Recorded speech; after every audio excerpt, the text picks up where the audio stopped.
Hello YouTube, it's me, Michael B. Thank you so much for checking out the video, and on today's video, we're going to have some real talk about what John D leaving Arcade1Up really means for the company, and what it could mean for the rest of the home arcade space.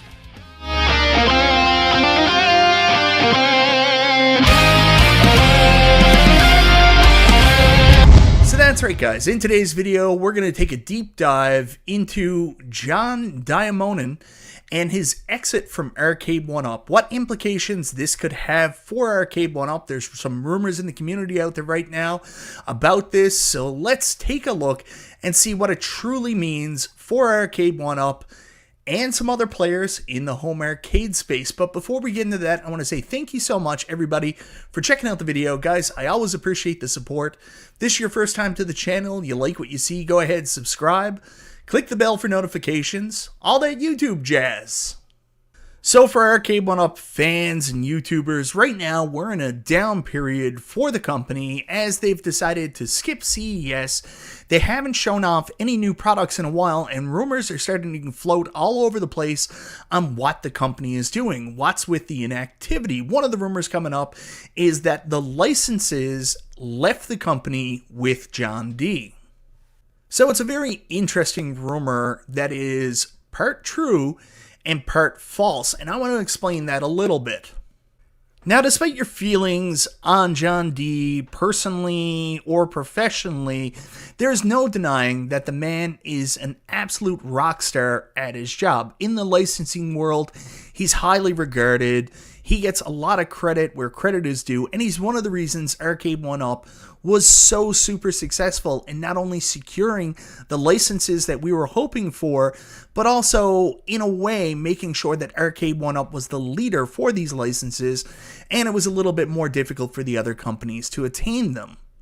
So with John D gone, did these licenses go with him? That's the question. And first off, I want to play to the negative here, because licenses aren't that simple. Obviously, Arcade1Up signed contracts to get some of these games. So a contract isn't that easy to get out of. I mean, John D didn't sign these contracts personally, he signed them for the company. So if Arcade1Up has a license to produce a specific game for the company, the contract would allow them to keep that license, and even with John D not being there, they would be able to continue that partnership. But guys, contracts are a little bit of a funny thing. You know, they're ironclad. Arcade1Up can continue to make these games based on the licenses they have already signed, provided that they meet all the criteria in the contract. So there could be upcoming circumstances that would prevent the license from continuing and see it possibly leave Arcade1Up. One of which could be they don't meet sales targets. Another one could be in the contract they have to produce an Atari cab with Centipede on it every year, or they lose the license. And then another mitigating factor could be that they have literature written in the contract that Company A is going to get X return every year with Y growth factor, and if Arcade1Up can't keep to that promise, well then they could also lose the license. The other way they could lose it is to go back and try to renegotiate what's involved in the contract with price. So say for example a certain license costs $500,000 in order for them to release it, but they know they aren't going to get that kind of return on investment this coming fiscal year. They may go back and try to renegotiate the license, which could make the contract null and void. And then of course the last one is the contract just expires. The time on the contract just goes out. So in that situation, Arcade1Up could lose the license, but just by John leaving, it doesn't really work that way. But on the plus side of John D taking the licenses with him, you have to go back and take a look at who John is. John has been in the video game industry for a very, very, very long time. I mean, he's built relationships up with many companies that he's worked with, knows people in the industry. He's a known name. He's kind of a rock star. John isn't just known in the normal video game industry either. He's actually known overall in the licensing community for a lot of these IPs. One example is when the guys were at Comic-Con taking a look at the Stern Venom pinball machine, the licensing guy for Stern Pinball actually admitted to them he did know John D very well. They have a great relationship. So John, outside of just the video game industry, is known in the licensing industry as well. It's apparently a pretty small community, and they all coordinate and talk all the time. So what exactly does this mean for Arcade1Up with John's departure? Obviously, they're losing that relationship and that knowledge and that namesake. They now have a harder time going into a company and selling themselves as a viable partner because they don't have John's connections and his experience and his community behind him to help with their basically their licensing pleas. Now, one area where this could particularly hurt Arcade1Up is in acquiring new licenses. So one of the games that we saw on the list and we saw some internal marketing material for earlier this year was Alien vs. Predator. But we don't know if Arcade1Up actually even has Alien vs. Predator locked up to date. So now Arcade1Up has to go back to Capcom and negotiate without having the nuclear weapon that was John D in the licensing community. So now it gets a little bit harder to ask for discounts, to ask for exclusivity, to actually acquire the license. And maybe that's the reason why Alien vs. Predator hasn't shown up. There wasn't a CES reveal and we haven't seen it yet. Will it get done? I don't know, but it's probably a lot harder to go out and get new licenses that they don't already have agreements for, like Alien vs. Predator, without having John D in camp. Now, the other thing I do want to talk about is continuing partnerships without John. I've got John's LinkedIn up here just to show you this. So right now, Arcade1Up has contracts and has licenses for specific games. Now, they actually have to maintain those relationships and, like we just talked about, build new relationships with the same companies to bring new licenses in.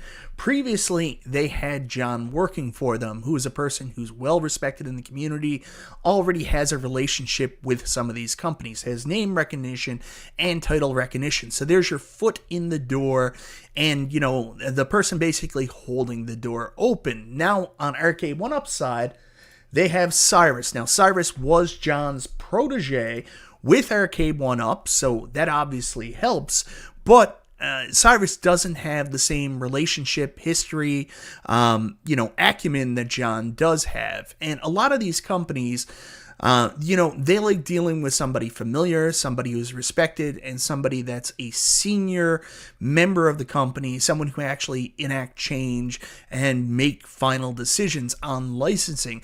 And maybe they didn't view Cyrus in that capacity. If you follow Cyrus on LinkedIn, you would see that he recently got a promotion, and I'm not saying this isn't deserved, but he recently got promoted to John's old title with the company, Senior Vice President, Licensing and Business Development. So one of the reasons that I see Cyrus getting this promotion, and again, that's not to discredit the work that he's doing, is if Cyrus is going back, having meetings with these companies, and he's not regarded at the same level as the person they used to work with, say John, for example. He's not a senior executive at the company. They may be less willing to hear what he has to say or listen to him, and they're less likely to do business dealings. So again, congratulations to Cyrus on his promotion, but there's a very strategic reason for why he would have received this promotion. So anyways, to swing back on the whole topic, did Arcade1Up lose their licenses when John D walked out? Like I said originally, yes and no.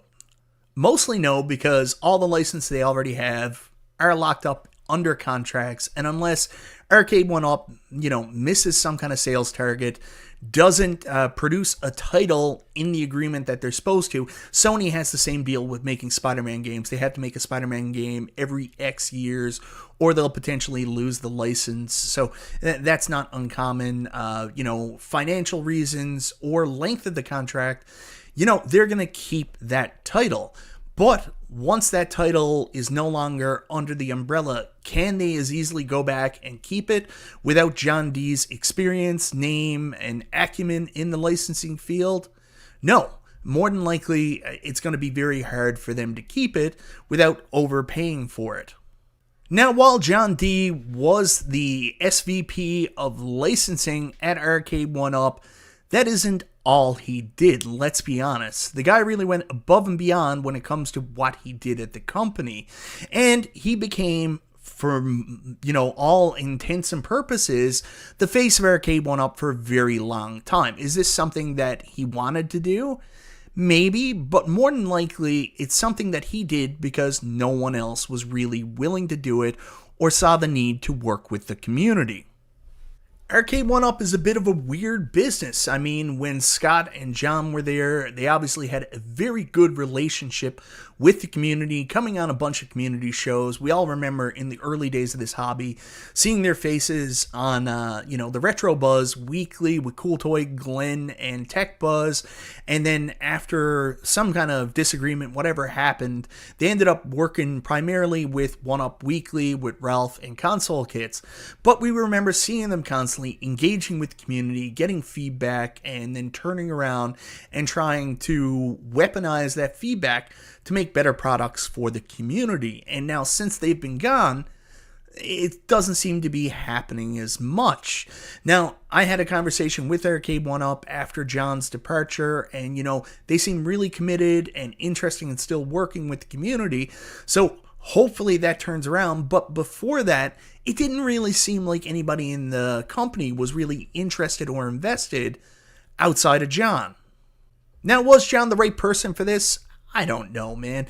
But something I can tell you about him is, obviously, he loves YouTube. He has a lot of respect for this. Same as Shiloh at New Wave Toys. He cares about what we guys are doing. He's a fan of YouTube. He watches the shows, and he likes to get, have friendships with some of the content creators. Is that right? Wrong? I don't know what the answer is there.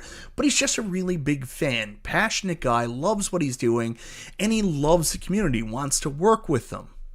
Many of you know who go through the Facebook message boards, you would often see John answering questions, responding to people, being involved in the Facebook community as well. He really does feel like he's just another person, except he works for the company. Now, of course, we're all on there, and we've all said bonehead things, made mistakes, and shit like that, but it's magnified with John because of his role with the company at the time. Everybody takes things out of place. John is just trying to be John, and sometimes it doesn't come across very well. Sometimes they make mistakes as well. I mean, obviously, the snafu between Glenn and John, the Facebook fan pages, that was really between Arcade1Up and Glenn, that sucked. That was a horrible mistake. But realistically, if it wasn't for John, no one would have been doing this stuff. And like the silence we're seeing currently, that in a major part probably has to do a lot with the fact that John isn't there anymore. He stepped up, saw there was a need, and really took control of that. I mean, you guys may have remembered a very long time ago, after John took a leave of absence from social media, from the community, he was kind enough to come back on and make his return on one of my chillin' chats. And he openly told me the reason that he did this was because when he was gone, I did a stream talking about how we missed him, missed what he did for the community, and that meant a lot to him. And that's why he chose to be on my show instead of coming back and doing 1UP Weekly with Console Kits or going on somebody else. I always appreciated that, and that was a real genuine moment from John. And that shows you that the connection he wanted to have with the community, unfortunately, a lot of the community also held him responsible for a lot of the mistakes Arcade1Up was making as well. Another thing I wanted to address about the community aspect with John is something I said on my show there the other night, and I misspoke a little because I did say that John would tell people in the community, weaponize them to go out and make videos attacking companies or attacking other YouTubers on his behalf. And really, that's not true. I've known John a long time. I've heard him and seen him talk to other people, and I've never once ever seen him actually say to go out and make a video attacking somebody or attacking a company. What John does have is he has friends. A lot of these other YouTubers that are really close with them probably want to go out there and, earn his favor or feel like they have to defend him. So really, they go out there and they're trying to win his attention and his love and his respect by going out there and saying the things they think that John would say himself, or the things that John would like to say if he was able to. So I do apologize about that. I misspoke. John never weaponized anybody. Just he had people that would go out and make these videos for him, and it was the community's opinion that he was getting them to do it. But I've never seen him do that personally. So you might be saying, wow, that's actually a lot that John was responsible for Arcade1Up, but it keeps going from there. One of the other things that John did that was outside his parameters at his job was really give the company feedback from the community on what we would like to see done. So, I mean, I can't give him credit for light up marquees or including the risers, but one thing I can tell you is that John was always a huge advocate for them bringing arcade authenticity to the home. So we all remember back in the days of the Arcade1Up shark fin design. And while most people are probably nostalgic for that old design, we would love to see these cabinets more accurate. Shoot forward to basically one of the first products that John worked on, and we have the Star Wars arcade game. And this is the first time they really stepped out of that box, stepped out of that cookie cutter design, and gave us something that had more arcade authenticity. And John was a huge proponent of that. You got to remember what this company is. Outside of Scott and John, there's not a lot of people that were actually alive during the heydays of the arcade, so they don't have the same passion and reverence for arcade gaming that basically a lot of people in the community have, want, and respect. So I asked the question, what is Arcade1Up going to look like going forward without people in the community really pushing for that? I think we can really take a look at what Arcade1Up has been releasing recently and see maybe what the future of Arcade1Up holds without that sage guidance and wisdom.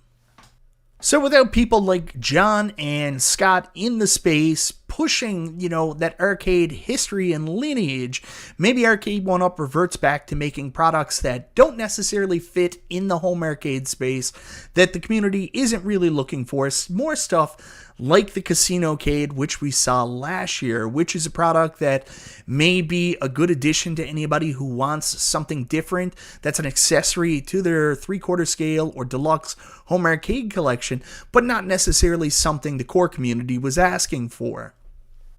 Another product I'll mention is the Atari 50th cab, because let's be honest, I was pretty clear about this. I mean, I think of Arcade1Up, I think of arcade recreation, so whoever greenlit this project at Arcade1Up, in my mind, didn't really understand what the company was there for and what built them in the first place.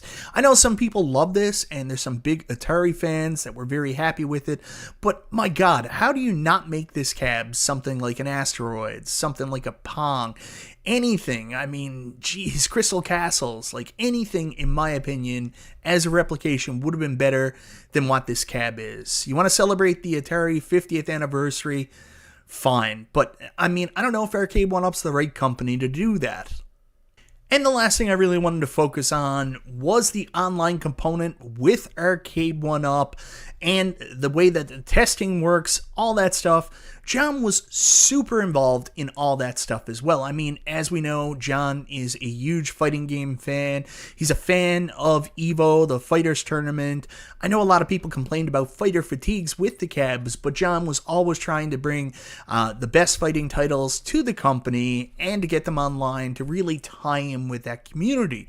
And without that level of knowledge, dedication, we may never have got online cabs with Arcade1Up, and we might not have got the wealth of fighting cabinets that we did receive. So the question is, what happens now with that connection? Is Arcade1Up still going to be invested in delivering fighting cabs with online and the level of quality that they've previously done? The other thing that he doesn't get a lot of credit for is he certainly got blamed when there were mistakes, but he doesn't get the credit for the work he does behind the scenes trying to convince the company to invest money in fixing it. You would have heard during my interview with Bill Old Man Ruckus there the other night talking about his relationship with John and the work he did for Arcade1Up. One of the things him and John were working on was to actually bring a level of rollback to Marvel vs. Capcom 2 to make the experience the right way it should be, integrating it with Fightcade, and this is something that he and Old Man Ruckus were working on and positioning the company to do, but with his exit, everything got away. People are still pretty unhappy with the experience on Marvel vs. Capcom 2. Obviously, the investment in rollback was too much for them, but without somebody like John there, are people still going to push for these things to be done to make sure the games are going in the right direction?